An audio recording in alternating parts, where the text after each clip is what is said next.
아버지 장례가 끝나고 서랍을 열자 낡은 봉투 하나. 증권사에 가보니 무려 500억 주식 계좌가 내 이름으로 있었다. 평생 나를 무시하던 동생들은 그 자리에서 무릎 꿇고 울며 사죄했다. 그날 이후 내 인생은 완전히 달라졌다. 시작하기 전에 구독과 좋아요 한번 눌러주세요. 당신의 하루에 작은 웃음이 찾아올 거예요. 서울 변두리. 오래된 단독주택 골목길에 가을바람이 쌀쌀하게 불어옵니다. 낡은 기와 지붕 사이로 노란 은행잎들이 하나둘씩 떨어지고 있었습니다. 정옥은 방 안에서 장롱문을 열고 오래된 상자를 꺼내고 있었습니다. 먼지가 풀풀 날리는 상자 안에는 40년 전 교생 실습 때 받았던 상장이 곱게 접혀져 있었습니다. 노란 종이가 바스러질 듯 약해졌지만 우수교생 정옥이라는 글씨만큼은 또렷했습니다. 평생 남 돕느라 내 삶은 없었지. 정옥은 상장을 가슴에 꼭 안으며 중얼거렸습니다.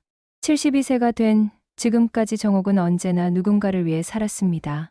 어렸을 때는 동생들 뒷바라지를 했고 결혼해서는 시댁 식구들을 모셨으며 교사가 되어서는 아이들을 위해 밤늦도록 숙제를 검사하고 상담을 해주었습니다. 그렇게 정옥 자신만을 위한 시간은 늘 뒷전이었습니다.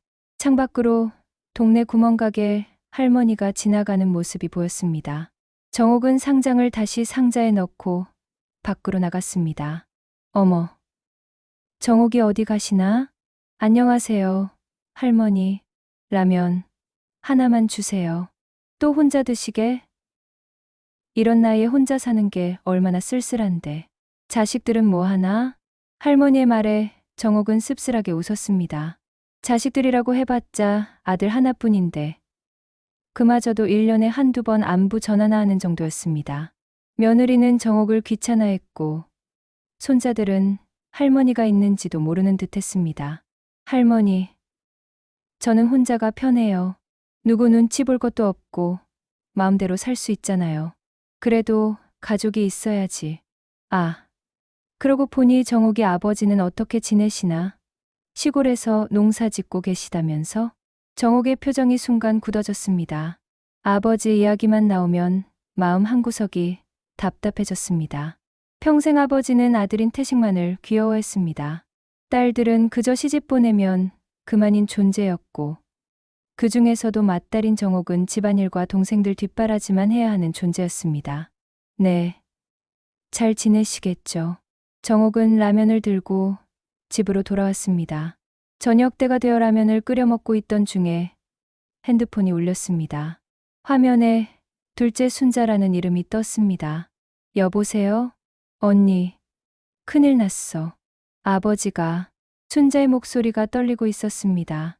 정옥의 가슴이 철렁했습니다. 무슨 일이야? 아버지가 돌아가셨어. 오늘 오후에 밭에서 쓰러지셨는데 병원에 모셨지만 이미 늦었대. 정옥은 젓가락을 떨어뜨렸습니다. 라면, 국물이 식탁 위로 흘러내렸지만 정옥은 그것도 모르고 있었습니다. 지금 어디 계셔? 장례식장이야. 언니도 빨리 와. 태식이가 모든 걸 알아서 하고 있는데. 전화를 끊고 정옥은 멍하니 앉아 있었습니다. 아버지가 돌아가셨다는 사실이 실감나지 않았습니다. 평생 무뚝뚝하셔서 따뜻한 말씀 한마디 해주신 적 없는 아버지였지만 그래도 세상에서 마지막 남은 어른이셨는데 정옥은 서둘러 옷을 갈아입고 가방을 챙겼습니다. 시골까지는 버스로 2시간이 걸렸습니다. 비가 내리기 시작했습니다. 버스 창문으로 빗방울이 주르륵 흘러내리는 걸 바라보며 정옥은 어린 시절을 떠올렸습니다. 정옥아, 동생들 밥 먹여라. 정옥아, 빨래 널어라. 정옥아, 태식이 공부하니까 조용히 해라. 언제나 명령조였던 아버지의 목소리가 귓가에 맴돌았습니다. 한 번도 잘했다, 고맙다는 말을 들어본 적이 없었습니다. 그런 아버지였지만 이제 영영 볼 수 없다는 생각에 가슴이 먹먹해졌습니다. 시골집에 도착했을 때는 밤 10시가 넘어 있었습니다. 집 앞마당에는 상복을 입은 사람들이 분주히 오가고 있었습니다. 흰 국화꽃 화환들이 빛 속에서 더욱 쓸쓸해 보였습니다. 언니, 순자가 달려와 정옥을 끌어안았습니다. 두 자매는 말없이 서로를 붙잡고 울었습니다. 언니, 아버지가 마지막에 뭔가 말씀하시려다가 못하시고 가셨어. 정옥은 고개를 끄덕였습니다. 아마도 아버지는 마지막까지 태식이 이야기를 하셨을 것입니다. 딸들에 대한 말씀은 아니었을 것입니다. 빗소리가 더욱 거세져서 처마 끝에서 떨어지는 물방울 소리가 마치 아버지의 마지막 한숨 같았습니다. 장례식이 시작되기 전 새벽, 정옥은 아버지의 영정 앞에 무릎을 꿇고 앉아 있었습니다. 72년을 살아오면서 아버지와 제대로 된 대화를 나눠본 기억이 손에 꼽을 정도였습니다. 언제나 엄하기만 했던 아버지의 젊은 시절 사진이 영정 속에서 정옥을 내려다보고 있었습니다. 아버지, 저에 대해서는 정말 한 번도 자랑스러워하지 않으셨죠? 정옥의 눈에서 눈물이 흘러내렸습니다. 교사로 30년을 근무하며 수많은 제자들을 길러냈지만 아버지는 단 한 번도 딸의 직업을 자랑스러워하지 않으셨습니다. 오직 아들 태식이가 회사에 다닌다는 것만 입에 달고 사셨습니다. 언니, 뭐해? 뒤에서 태식의 목소리가 들렸습니다. 정옥은 재빨리 눈물을 닦고 돌아보았습니다. 45세인 태식은 여전히 정옥을 어린애 다루듯 했습니다. 아무것도 아니야. 아버지께 인사드리고 있었어. 그럼 이제 일어나. 곧 조문객들 오실 거야. 태식은 정옥의 대답도 기다리지 않고 다른 일을 보러 갔습니다. 정옥은 씁쓸한 마음으로 자리에서 일어났습니다. 아버지가 돌아가신 후에도 여전히 집안에서는 태식이 주도권을 잡고 있었습니다. 조문이 끝나고 가족들이 모여 앉았을 때 태식이 유산 이야기를 꺼냈습니다. 정옥과 순자, 그리고 막내딸 미자까지 내 남매가 둘러앉아 있었습니다. 자, 이제 현실적인 이야기를 해야겠어. 태식은 서류 뭉치를 꺼내며 말했습니다. 아버지 재산 정리해봤는데 집이랑 밭 합쳐서 대충 3억 정도 돼. 근데 이미 다 내 이름으로 넘어와 있어. 아버지가 몇 년 전에 미리 해놓으셨거든. 순자가 깜짝 놀라며 소리쳤습니다. 뭐, 그게 무슨 소리야? 우리는 아무것도 못 받는다는 거야? 아버지가 결정하신 거야. 내가 뭐 어떻게 하겠어? 그래도 걱정하지 마. 장례비는 내가 다 낼게. 태식의 말에 미자도 울먹이기 시작했습니다. 오빠, 그래도 우리도 아버지 자식인데 이렇게 하는 게 맞아? 야, 너희들은 시집 가면 그만이잖아.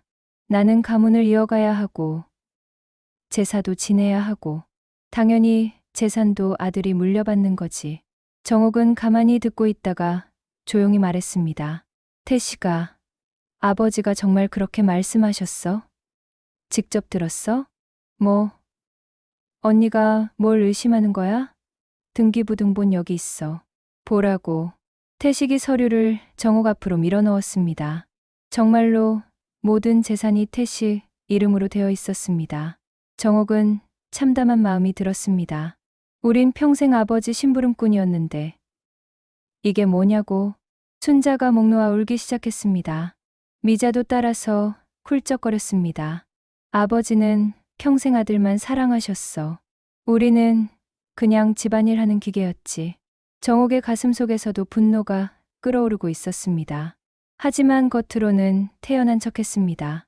그래, 아버지 뜻이시라면 어쩔 수 없지. 우리가 뭐라고 하겠어. 역시 큰언니야.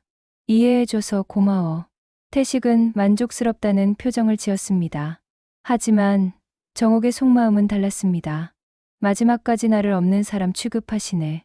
그날 밤 장례를 마치고 가족들이 모두 잠든 후 정옥은 혼자 아버지 방에 들어갔습니다. 오랜만에 들어가 본 아버지 방은 담배, 냄새와 오래된 한약 냄새가 뒤섞여 있었습니다. 정옥은 조심스럽게 서랍을 하나씩 열어보았습니다. 낡은 옷가지들과 약봉지들이 대부분이었습니다. 그런데 맨 아래 서랍에서 오래된 봉투 하나를 발견했습니다.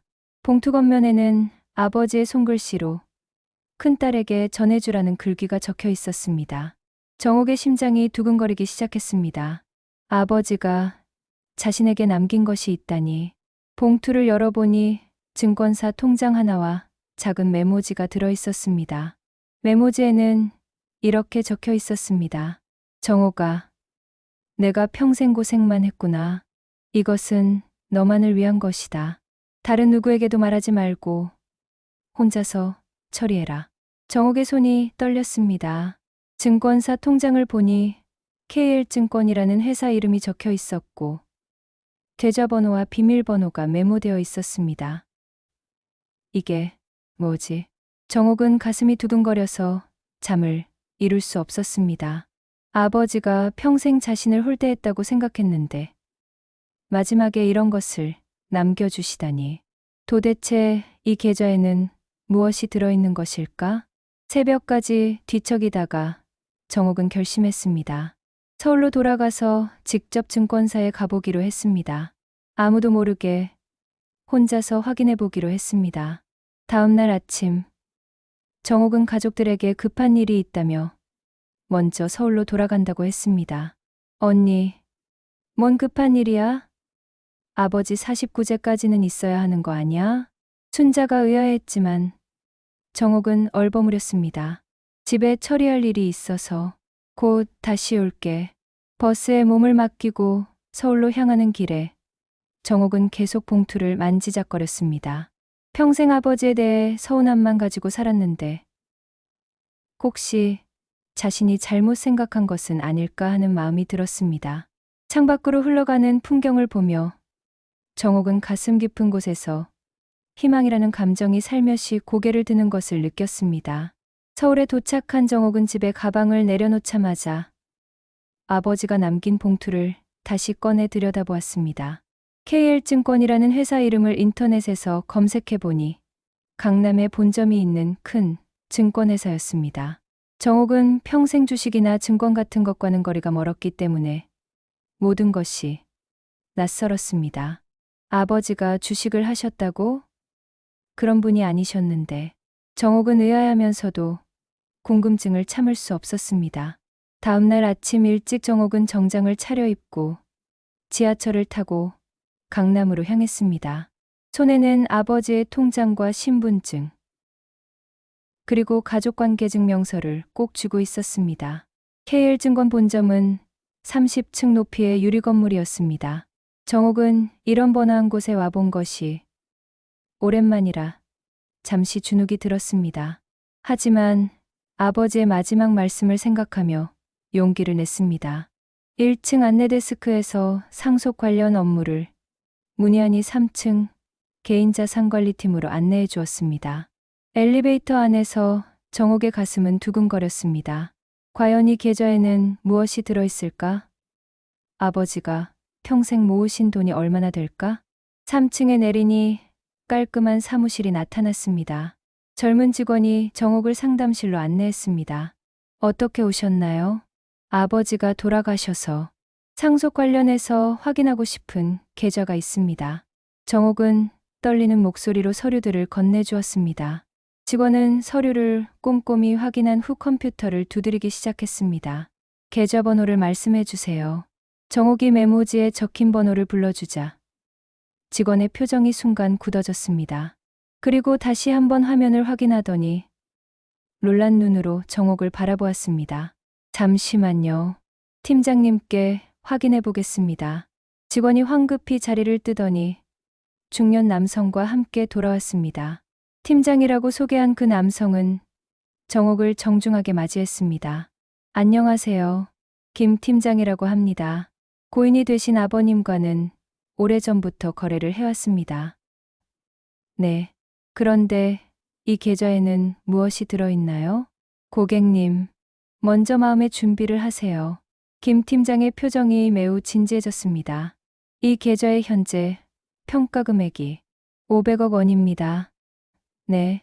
정옥은 자신의 귀를 의심했습니다. 500억 원. 그런 큰 돈이 실제로 존재하기나 하는 건가요? 다시 한번 말씀해 주세요. 제가 잘못 들었나 봅니다. 500억 원이 맞습니다. 아버님께서는 40년 전부터 우리 회사와 거래를 해오셨는데 주로 우량주 중심으로 장기 투자를 하셨습니다.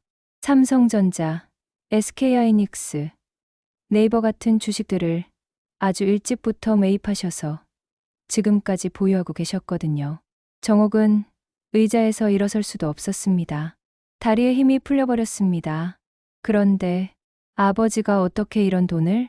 아버님께서 젊으셨을 때 사업을 하셨다고 들었습니다. 건설업 관련해서 꽤 성공하셨다가 IMF 때 접으시고 시골로 내려가셨다고요. 그때 정리한 자금으로 주식 투자를 시작하신 것 같습니다. 정옥은 충격에 빠져 있었습니다. 아버지가 사업을 하셨다는 것도 처음 듣는 이야기였습니다. 평생 그냥 농부인 줄만 알았는데, 그런데 이 계좌는 상속인이 고객님 한 분으로만 지정되어 있습니다. 아버님께서 몇 년 전에 직접 오셔서 변경하셨어요. 저만요? 네. 다른 가족분들은 상속 대상이 아닙니다. 유언장도 함께 보관되어 있는데 확인해 보시겠습니까? 정옥은 고개를 끄덕였습니다. 김 팀장이 금고에서 봉투를 하나 꺼내왔습니다. 이것은 아버님께서 3년 전에 맡기신 겁니다. 정옥이 떨리는 손으로 봉투를 열어보니 아버지의 손글씨로 쓴 편지가 들어 있었습니다. 정옥아, 내가 이 편지를 읽고 있다는 것은 내가 세상을 떠났다는 뜻이겠구나. 평생 너에게 매정하게 굴었지만 사실은 내가 가장 자랑스러운 딸이었다. 교사로서 성실하게 살아온 내 모습을 멀리서 지켜봤다. 이 돈은 너만을 위한 것이다. 다른 누구와도 나누지 말고 내 인생을 위해 써라. 정옥의 눈에서 눈물이 폭포수처럼 흘러내렸습니다. 평생 아버지가 자신을 사랑하지 않는다고 생각했는데 사실은 그게 아니었습니다.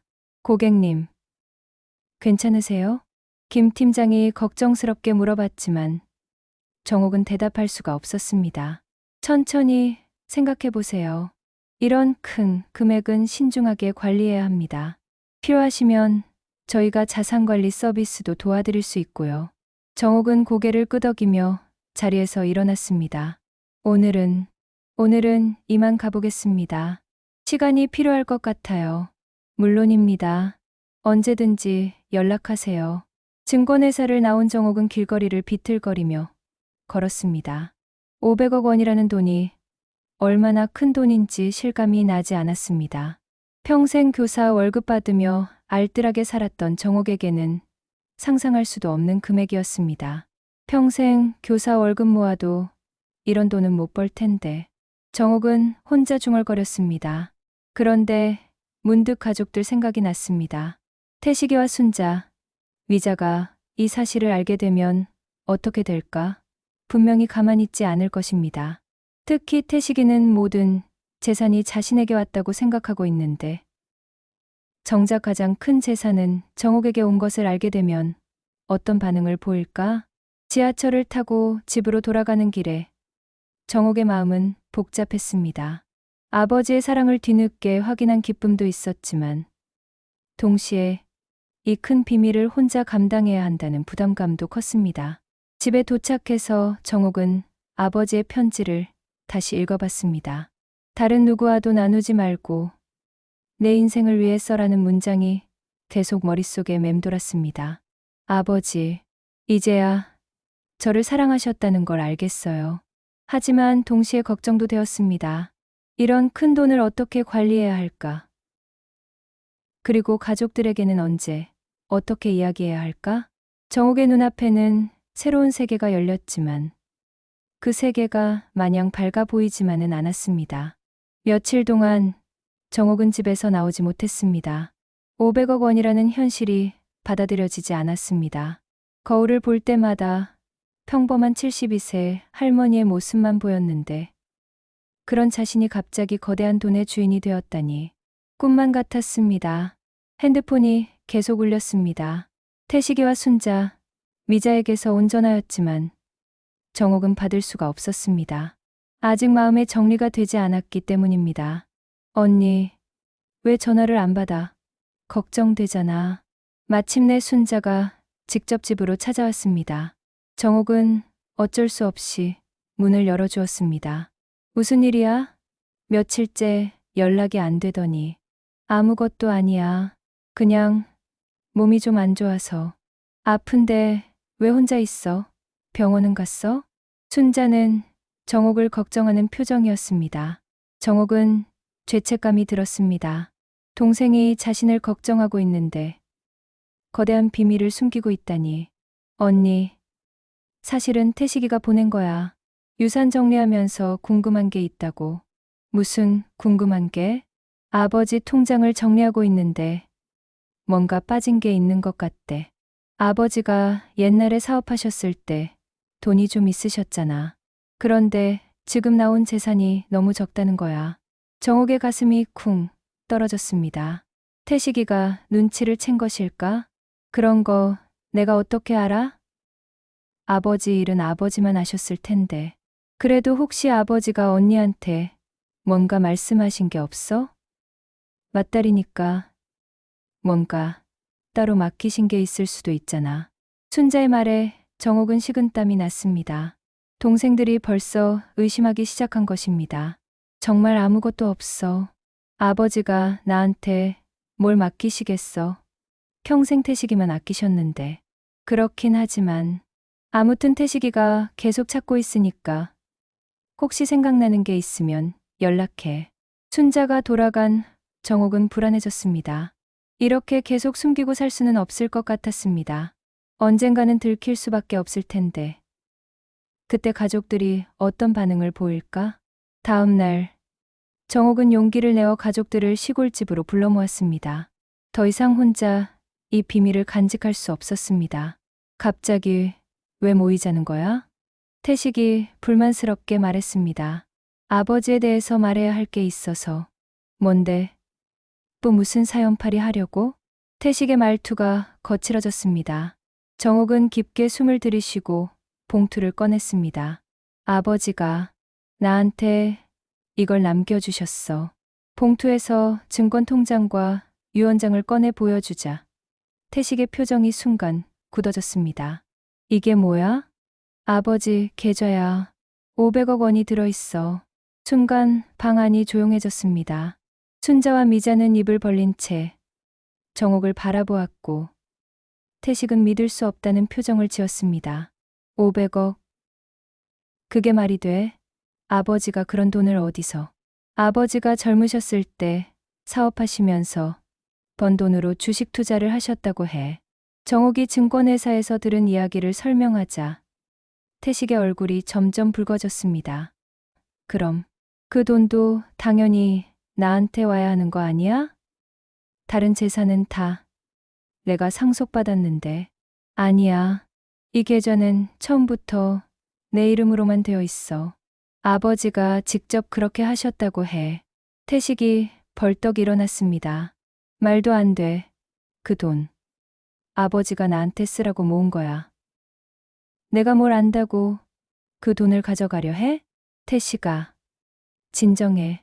아버지, 유언장도 있어. 정옥이 유언장을 보여주자 태식이 낚아챘습니다. 유언장을 읽던 태식의 얼굴은 점점 일그러졌습니다. 이게 진짜야? 증권회사에서 확인했어. 법적으로도 아무 문제 없다고 해. 순자가 끼어들었습니다. 언니, 그래도 우리 셋이 나눠 가져야 하는 거 아니야?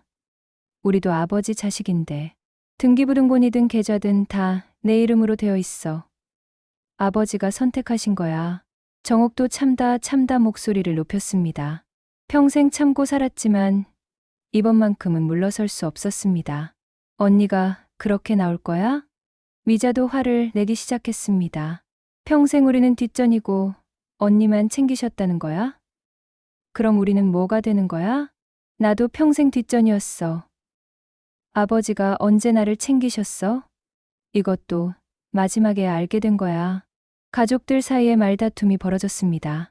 태식은 분노로 주먹을 떨었고 순자와 미자는 울면서 정옥을 원망했습니다. 좋아, 언니. 그럼 법정에서 보자. 나도 상속권이 있어. 태식이 소리치며 나가버렸습니다. 순자와 미자도 실망한 표정으로 정옥을 바라보다가 따라 나갔습니다. 혼자 남은 정옥은 바닥에 주저앉았습니다. 가족들과의 관계가 이렇게 틀어질 줄 몰랐습니다. 이렇게 될 줄 알았으면 차라리 말하지 않을 걸. 정옥의 눈에서 눈물이 흘러내렸습니다. 돈이 생겼지만 가족을 잃었습니다. 과연 이것이 아버지가 원하셨던 것일까? 그날 밤, 정옥은 서울로 돌아와 혼자 소주를 마셨습니다. 평생 술을 거의 마시지 않던 정옥이었지만 오늘만큼은 취하고 싶었습니다. 아버지, 왜 나한테 이런 시험을 주셨어요? 정옥은 아버지의 영정사진을 바라보며 울부짖었습니다. 돈이 있으면 행복할 줄 알았는데 오히려 더 큰 고통이 시작된 것 같았습니다. 핸드폰에는 태식이에게서 온 문자가 와 있었습니다. 언니, 변호사 선임했어. 그 돈 절반은 내 거야. 정옥은 핸드폰을 던지고 싶었지만 참았습니다. 이제 정말 가족과의 전쟁이 시작된 것입니다. 일주일이 지났지만 정옥은 제대로 잠을 이룰 수 없었습니다. 태식이가 변호사를 선임했다는 소식을 들은 후부터 불안감이 계속 엄습했습니다. 법적으로는 문제없다고 했지만 가족과의 싸움이 법정까지 가게 될 줄은 몰랐습니다. 더욱 견디기 힘든 것은 동네 사람들의 시선이었습니다. 어떻게 소문이 났는지 구멍가게 할머니까지 아는 상황이 되었습니다. 정옥이 요즘 동생들이랑 사이가 안 좋다면서 유산 문제 때문에? 아니에요. 할머니, 별일 없어요. 아이고, 돈 때문에 가족끼리 싸우면 안 되는데. 특히 이런 나이에. 할머니의 말에 정옥은 더욱 마음이 무거워졌습니다. 집으로 돌아오는 길에 순자에게서 전화가 왔습니다. 언니, 나야. 응. 순자야. 언니, 미안해. 그날 너무 흥분해서. 순자의 목소리가 풀이 죽어 있었습니다. 괜찮아. 나도 이해해. 근데 태식이가 정말 변호사 선임했어. 상속재산 분할 소송을 제기한다고. 정옥의 가슴이 철렁했습니다. 정말로 법정 싸움이 시작되는 것입니다. 언니도 변호사 구해야겠어. 혼자서는 안 돼. 돈이 얼마나 들까? 그건 나중에 생각하고 일단 변호사부터 만나봐. 전화를 끊고 정옥은 한숨을 깊게 내쉬었습니다. 평생 법정에 가본 적도 없는데 이제 가족과 법정에서 싸워야 한다니. 며칠 후 정옥은 변호사 사무실을 찾았습니다. 50대 초반으로 보이는 여성 변호사가 정옥을 맞았습니다. 안녕하세요. 김 변호사입니다. 상황을 자세히 말씀해 주세요. 정옥은 처음부터 끝까지 상황을 설명했습니다. 김 변호사는 서류들을 꼼꼼히 검토한 후 말했습니다. 법적으로는 전혀 문제가 없습니다. 유언장도 정식으로 작성되었고 증권계좌도 이미 의뢰인 명의로 되어 있어서요. 다만 뭔가요? 상대방이 유언장의 진위를 다툴 수 있습니다. 그리고 유류분 반환 청구를 할 가능성도 있고요. 정옥은 법률 용어를 이해하기 어려웠습니다. 쉽게 설명해 주시겠어요? 아드님이 아버님의 유언장이 가짜라고 주장하거나 법적으로 보장받는 최소한의 상속분을 달라고 요구할 수 있다는 뜻입니다. 그럼 결국 나눠줘야 하는 건가요? 꼭 그런 것은 아닙니다. 하지만 소송이 길어질 수 있어요. 몇 년 걸릴 수도 있고요. 정옥의 머리가 어지러워졌습니다. 몇 년씩 가족과 싸워야 한다는 생각에 막막했습니다. 그런데 더 큰 충격이 기다리고 있었습니다. 집에 돌아와 보니 태식이가 기다리고 있었습니다. 언니, 얘기 좀 하자. 무슨 얘기? 내가 알아봤는데 언니 증권계좌 비밀번호를 바꿀 수 있는 방법이 있더라. 정옥은 깜짝 놀랐습니다. 그게 무슨 소리야? 아버지 명의로 된 다른 통장들 비밀번호가 다 똑같거든. 아마 증권계좌도 같을 거야. 내가 은행에 가서 상속인 자격으로 비밀번호 변경 신청을 했어. 그런 건 불법이야. 불법이 아니야. 나도 상속인이거든. 법적으로 권리가 있다고. 정옥은 화가 치밀어 올랐습니다. 태식아, 그렇게까지 하지 마. 언니가 먼저 그렇게 나왔잖아. 500억을 혼자 가져가겠다고. 아버지, 유언이었다고. 그 유언이 진짜인지 가짜인지도 모르잖아. 두 남매가 소리를 지르며 싸우고 있을 때 정옥의 핸드폰이 울렸습니다. KL증권에서 온 전화였습니다. 고객님, 급히 연락드립니다. 네. 무슨 일인가요? 다른 분이 고객님 계좌에 대해 비밀번호 변경을 신청하셨는데요. 법적 문제가 될 수 있어서 일단 계좌를 동결했습니다. 정옥은 눈앞이 캄캄해졌습니다. 동결이요? 네. 법정 분쟁이 끝날 때까지는 입출금이 불가능합니다. 전화를 끄는 정옥은 태식을 노려보았습니다. 이제 만족해? 내가 그 돈을 못 쓰게 만들어서. 언니도 못 쓰면 나도 못 쓰는 거잖아. 공평하게 된 거야. 정옥은 더 이상 참을 수 없었습니다. 72년을 살면서 이렇게 배신감을 느껴본 적이 없었습니다. 나가.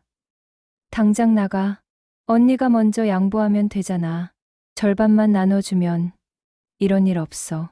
나가라고. 태식이 나간 후 정옥은 바닥에 주저앉았습니다. 계좌가 동결되었다는 것은 당분간 그 돈을 전혀 사용할 수 없다는 뜻이었습니다. 내가 평생 지켜온 건 뭐였지?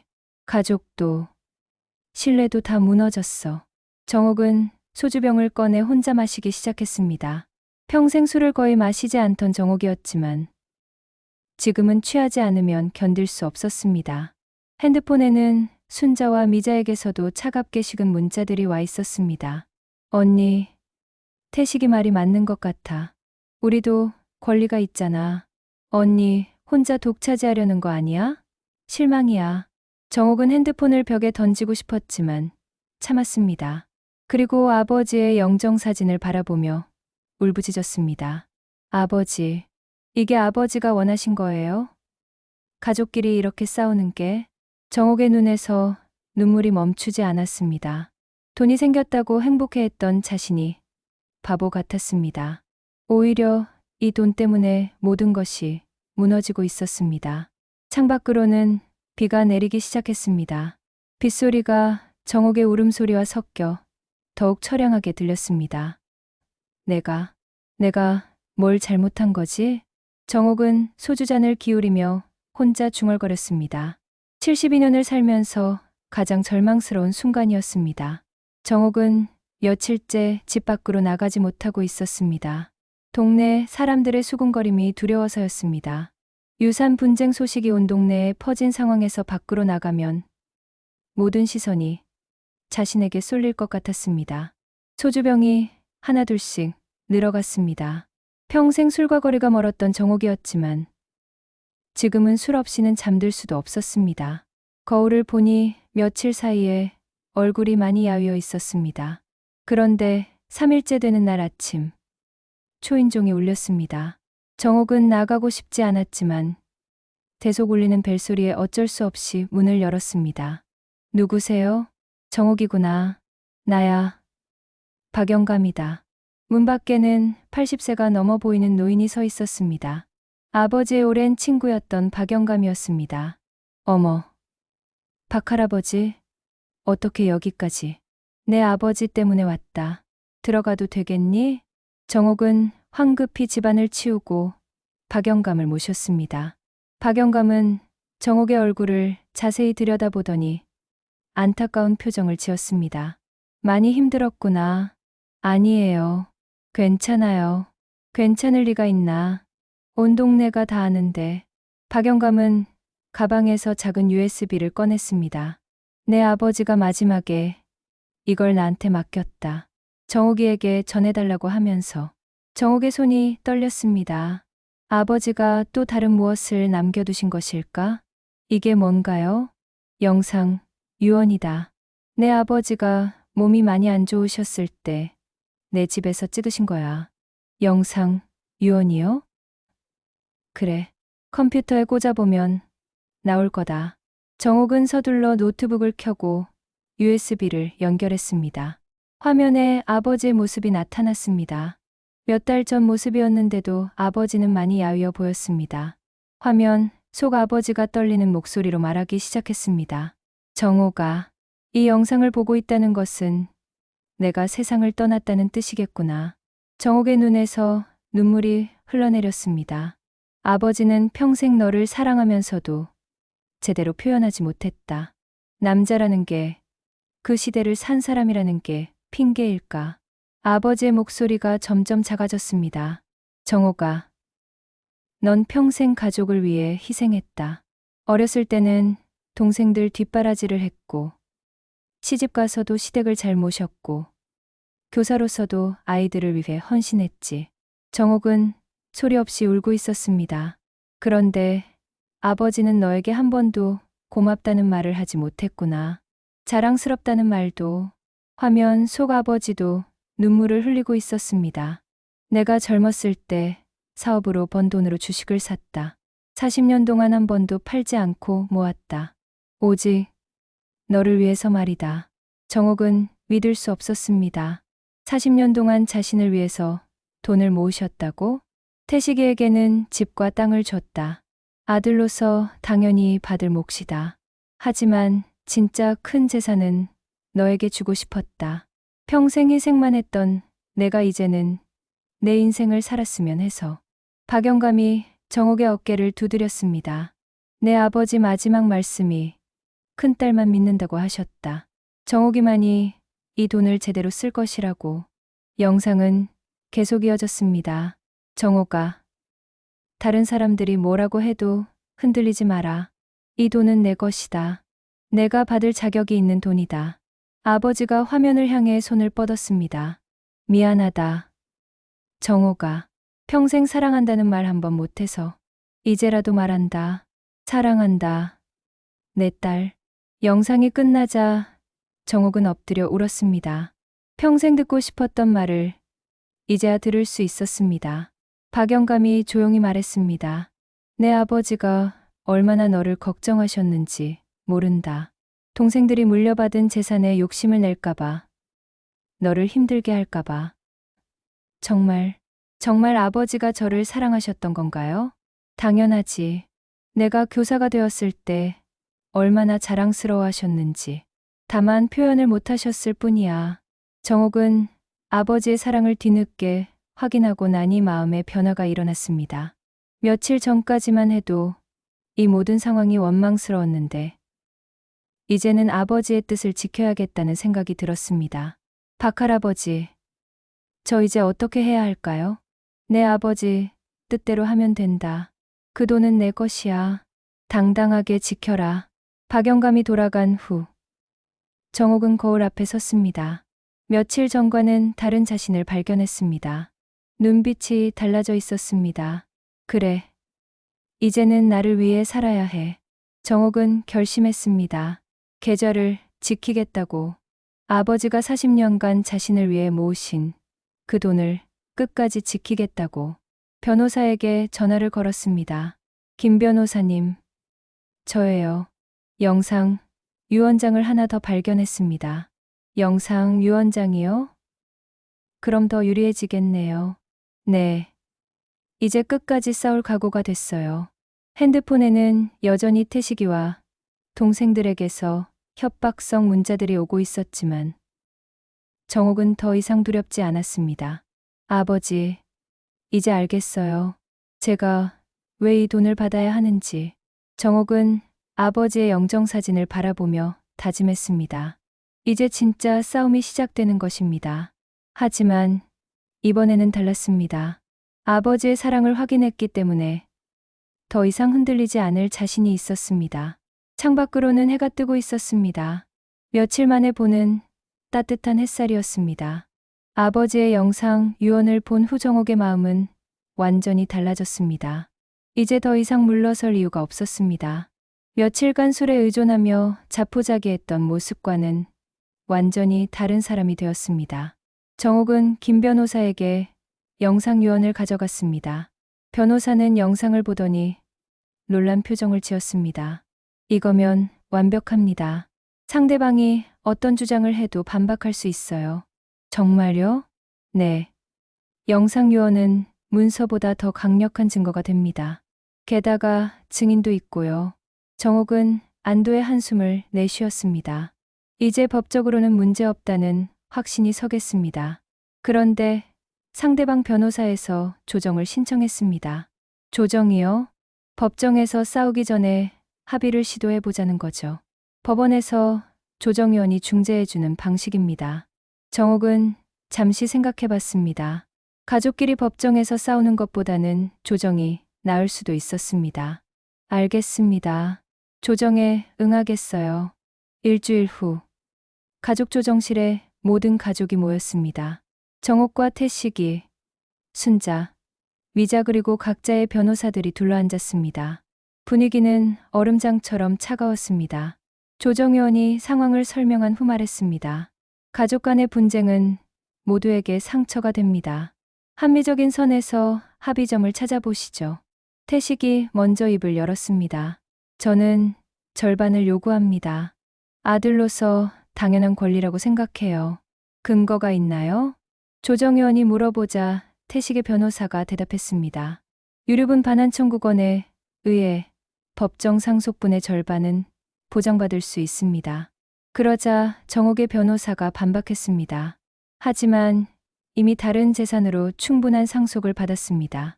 집과 토지 가격만 해도 3억이 넘어요. 순자도 끼어들었습니다. 언니, 그래도 우리도 아버지 자식이잖아요. 아무것도 안 받는 건 너무해요. 너희들도 아버지한테 용돈 받고 살았잖아. 나는 한 푼도 받은 적 없어. 정옥의 목소리에 힘이 실려 있었습니다. 예전의 소극적인 모습은 온데간데 없었습니다. 그렇다고 500억을 혼자 독차지하는 게 맞아요? 미자가 울먹이며 말했습니다. 그때 정옥이 가방에서 USB를 꺼냈습니다. 이것부터 보고 이야기하자. 조정실에 있는 컴퓨터에 USB를 연결하자 아버지의 영상이 재생되었습니다. 가족들은 모두 충격에 빠졌습니다. 영상에서 아버지가 정옥에 대한 사랑을 고백하고 40년간 그녀만을 위해 돈을 모았다고 말하는 장면이 나오자 태식의 얼굴이 창백해졌습니다. 이게 진짜예요? 순자가 떨리는 목소리로 물었습니다. 박영감, 할아버지가 증인이야. 아버지가 직접 부탁하셔서 나한테 전해준 거라고. 영상이 끝나자 조정실은 조용해졌습니다. 태식이는 할 말을 잃었고 순자와 미자는 눈물을 흘리고 있었습니다. 조정위원이 말했습니다. 이 영상 유언장은 법적으로 매우 강력한 효력을 가집니다. 고인의 명확한 의사표현이죠. 태식이 변호사와 뭔가 속삭이더니 일어났습니다. 잠깐만요. 이 영상이 언제 찍힌 건지, 진짜인지 확인해야죠. 박영감, 할아버지를 증인으로 부를 수 있어요. 정옥이 단호하게 대답했습니다. 태식이는 점점 궁지에 몰리고 있었습니다. 영상, 유언장까지 나오자 자신의 주장의 근거가 약해진 것입니다. 형, 그만하자. 순자가 조용히 말했습니다. 아버지가 그렇게 말씀하셨는데 우리가 뭐라고 하겠어. 순자의 목소리에는 체념이 섞여 있었습니다. 순자야, 너까지 그러면 언니 평생 우리 뒷바라지하느라 고생했잖아. 결혼도 늦게 했고 자식도 하나밖에 없고 우리 때문에 희생한 게 얼마나 많은데. 미자도 고개를 끄덕였습니다. 언니, 미안해요. 제가 너무 욕심을 부렸나 봐요. 정옥의 눈에서 눈물이 흘러내렸습니다. 동생들이 이해해주니 마음이 한결 가벼워졌습니다. 하지만 태식이는 끝까지 고집을 부렸습니다. 아니야. 나는 못 받아들이겠어. 500억을 혼자 가져가는 건 말이 안 돼. 태식이 소리를 지르며 일어났습니다. 태식아, 정옥이 조용히 불렀습니다. 너 정말 그 돈이 필요해? 당연하지. 500억이면. 회사 생활은 잘하고 있어? 집은? 아이들 교육은? 정옥의 질문에 태식이 말문이 막혔습니다. 너한테 이미 3억짜리 집과 땅이 있잖아. 그것도 부족해? 그게 문제가 아니야. 공평하지 않다는 거지. 공평? 정옥이 일어났습니다. 내가 평생 받은 게 뭐가 있는지 말해봐. 어렸을 때부터 지금까지 아버지한테서 받은 게 뭐가 있어? 태식이는 대답하지 못했습니다. 너는 군대 갈 때도 아버지가 용돈 주셨고, 결혼할 때도 돈 받았고, 집 살 때도 도움 받았잖아. 나는 한 번이라도 도움 받은 적 있어? 정옥의 목소리가 점점 커졌습니다. 이제 아버지가 나만을 위해서 남겨주신 거야. 그것도 못 받겠다는 거야? 조정실이 다시 조용해졌습니다. 태식이는 주저앉았습니다. 오랜 침묵 후에 태식이 고개를 들었습니다. 누나, 미안하다. 태식의 목소리가 떨리고 있었습니다. 정말 미안해. 내가 너무 욕심을 부렸어. 순자와 미자도 정옥에게 다가왔습니다. 언니, 우리가 잘못했어. 이제 그만 싸우자. 세 남매가 정옥의 손을 잡았습니다.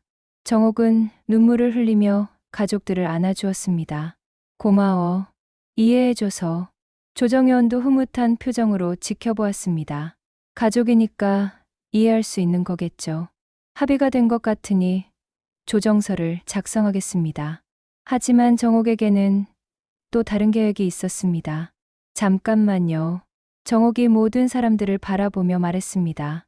아버지가 원하신 건 우리가 싸우는 게 아니야. 이 돈으로 의미 있는 일을 하고 싶어. 의미 있는 일이요? 조정현이 궁금한 표정으로 물었습니다. 정옥은 깊게 숨을 들이쉬고 말했습니다. 장학재단을 만들고 싶어요. 아버지 이름으로. 가족들이 모두 놀란 표정을 지었습니다. 누나, 그럼 그 돈을 다 쓴다는 거야? 태식이가 당황하며 물었습니다. 아니야. 일부는 재단 설립 자금으로 쓰고 나머지는 운영비로 활용할 거야. 매년 이자 수입만으로도 많은 아이들을 도울 수 있을 거야. 정옥의 눈빛이 반짝였습니다. 30년간 교사로 일하면서 늘 마음에 담아왔던 꿈이었습니다. 언니, 정말. 순자가 감동한 표정으로 말했습니다. 그래. 시골 지역 아이들 중에서 형편이 어려운 학생들에게 장학금을 주고 싶어. 아버지도 그걸 원하셨을 거야. 정옥은 아버지의 영정사진을 떠올리며 말했습니다. 아버지가 평생 농사 지으며 어려운 환경에서 자식들을 키우셨잖아. 그런 환경에 아이들이 공부를 포기하지 않도록 돕고 싶어. 태식이는 한동안 말이 없다가 고개를 끄덕였습니다. 좋은 생각이야. 누나, 아버지가 정말 좋아하실 것 같아. 미자도 눈물을 흘리며 말했습니다. 언니, 저희도 도와줄게요. 재단, 운영이든 뭐든. 정옥은 동생들의 반응에 감동받았습니다. 처음으로 가족이 한마음이 된 기분이었습니다. 조정은 원만하게 마무리되었습니다. 정옥이 전체 상속재산을 받되 장학재단을 설립한다는 조건으로 합의가 이루어졌습니다. 몇 달 후, 정옥은 바쁜 나날을 보내고 있었습니다. 재단 설립을 위해 변호사, 회계사, 교육 전문가들과 끊임없이 회의를 했습니다. 재단 이름은 정의덕 교육재단으로 하겠습니다. 아버지, 성함을 따서 말이에요. 좋은 이름이네요. 설립 자금은 얼마로 할까요? 100억 원으로 시작하겠습니다. 나머지는 안전한 투자처에 맡겨서 내년 운영비로 사용할 예정이에요. 정옥의 계획은 치밀했습니다. 30년간 교육 현장에서 일한 경험을 바탕으로 정말 필요한 곳에 도움이 갈 수 있도록 설계했습니다. 재단 설립 준비를 하면서 정옥은 시골 지역을 직접 방문하기 시작했습니다. 어떤 아이들이 어떤 도움을 필요로 하는지 직접 눈으로 보고 싶었습니다. 첫 번째로 방문한 곳은 아버지가 살던 시골 마을의 초등학교였습니다. 학교는 정옥의 기억보다 훨씬 작고 낡아 있었습니다. 선생님께서는 어떤 일로 오셨나요? 교장 선생님이 정중하게 맞아주었습니다. 장학재단을 설립하려고 하는데 이 지역 아이들 실정을 알고 싶어서 왔습니다. 아, 정말 감사한 일이네요. 사실 이 지역 아이들 중에 형편이 어려운 경우가 많거든요. 교장 선생님은 정옥을 교실로 안내했습니다. 아이들이 열심히 공부하는 모습을 보니 정옥의 가슴이 뭉클해졌습니다. 저 아이는 할머니와 단둘이 살고 있어요. 부모님이 일 찾아 도시로 가셨거든요. 저 아이는 어떤가요? 아버지가 돌아가셔서 어머니 혼자 농사 지으며 키우고 계세요. 성적은 아주 우수한데 교장 선생님의 설명을 들으며 정옥은 더욱 확신했습니다. 정말 필요한 일을 하고 있다는 것을. 선생님, 이 아이들에게 장학금을 주고 싶어요. 초등학교부터 대학교까지 쭉 지원할 수 있도록 말이에요. 정말이세요? 그럼 이 아이들이 얼마나 좋아할까요? 그 순간 교실 문이 열리며 한 아이가 들어왔습니다. 10살 정도로 보이는 여자아이였는데 옷이 좀 낡아 보였지만 눈빛은 또랑또랑했습니다. 선생님, 저 내일 결석해도 될까요? 엄마 농사일 도와드려야 해요. 교장 선생님이 안타까운 표정을 지었습니다. 수연아, 공부가 더 중요하다고 했잖아. 하지만 엄마가 혼자서는 힘들어해요. 정옥은 그 아이에게 다가갔습니다. 안녕. 수연아, 이모가 누군지 아니? 아니요. 이모는 너희들처럼 시골에서 자란 사람이야. 그리고 선생님이었어. 수연이의 눈이 반짝였습니다. 정말요? 응. 그래서 너희들에게 선물을 주고 싶어서 왔어. 선물이요? 너희들이 공부를 포기하지 않도록 도와주는 선물. 대학교까지 갈 수 있도록 말이야. 수연이는 물론이고 다른 아이들도 모여들었습니다. 이모. 정말이에요? 정말이야. 대신 열심히 공부해야 해. 약속할 수 있지?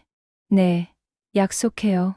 아이들의 밝은 목소리에 정옥의 눈에서 눈물이 흘러내렸습니다. 이것이 아버지가 원하셨던 일이구나 하는 확신이 들었습니다. 6개월 후, 드디어 재단 설립 기념식 날이 왔습니다. 시골 초등학교 강당에 정의덕 교육재단 설립 기념식이라는 현수막이 걸려 있었습니다. 많은 사람들이 참석했습니다. 지역 주민들, 교육청 관계자들, 그리고 장학금을 받게 된 50명의 아이들과 그 가족들이 자리를 가득 메웠습니다. 정옥은 단상에 올라 마이크를 잡았습니다. 72년을 살면서 이렇게 많은 사람 앞에서 연설하는 것은 처음이었지만 전혀 떨리지 않았습니다. 안녕하세요. 정의덕 교육재단 이사장 정옥입니다. 박수 소리가 터져 나왔습니다. 이 재단은 제 아버지 정의덕의 이름으로 만들어졌습니다. 아버지는 평생 이 땅에서 농사를 지으며 살았습니다. 그리고 교육의 소중함을 누구보다 잘 알고 계셨죠. 정옥은 아버지의 영정사진을 바라보며 말했습니다. 아버지가 남겨주신 것으로 만든 이 재단이 많은 아이들의 꿈을 키워줄 수 있기를 바랍니다. 아이들에게 장학증서를 전달하는 시간이 되었습니다. 수연이가 가장 먼저 나와 장학증서를 받았습니다. 할머니, 제가 장학금 받았어요. 수연이가 환하게 웃으며 할머니에게 달려갔습니다. 할머니는 눈물을 흘리며 수연이를 안아주었습니다. 그 모습을 보며 정옥도 눈시울이 붉어졌습니다. 태식이와 순자, 위자도 객석에서 박수를 치며 언니를 바라보고 있었습니다. 기념식이 끝난 후 정옥은 혼자 아버지 산소를 찾았습니다. 저녁 노을이 산을 물들이고 있었습니다. 아버지, 잘하고 있는 거 맞죠? 바람이 불어와 정옥의 머리카락을 흩날렸습니다. 저 이제 제 삶의 주인공이 됐어요. 72년 만에 처음으로요. 정옥의 얼굴에는 평생 처음 느끼는 자부심과 평화가 깃들어 있었습니다. 감사해요, 아버지. 저를 사랑해 주셔서. 그리고 이렇게 의미 있는 일을 할 수 있게 해주셔서. 석양이 정옥의 뒷모습을 따뜻하게 비추고 있었습니다. 마침내 정옥은 자신만의 인생을 시작했습니다. 72세의 늦은 나이였지만 그 어느 때보다 희망찬 새 출발이었습니다.